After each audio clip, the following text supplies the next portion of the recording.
Hakuna msichana atakataa kuolewa. Unaelewa?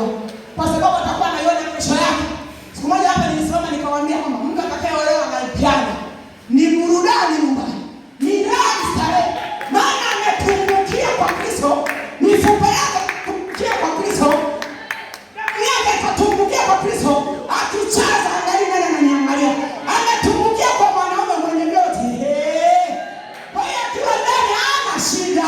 Wewe endelea kutafuta wale maisha wa kujiposti Facebook, utakufa nao kwenye mitandao. Tafuta jitu lenye nguvu za Mungu. Halina kiatu, lakini linamjua Bwana. Halina shati, lakini linamjua Kristo. Halina kamba mbili, lakini lina Roho Mtakatifu. Halina chochote.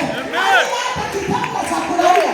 Nikikuoa wewe kitanda kitanunua wewe utaelewa Bwana. Tafuta jitu lenye nguvu za Mungu. Ambao Mungu anaishi ndani mwako. Farao anasema tupate wapi mtu kama wewe Kristo wewe. Oh yes. Hakuna mtu atakakula hapa. Basi wewe unasubiri mtu akaajiri. Wewe upondwe leo. Upondwe. Tafuta jitu. Lenye Mungu.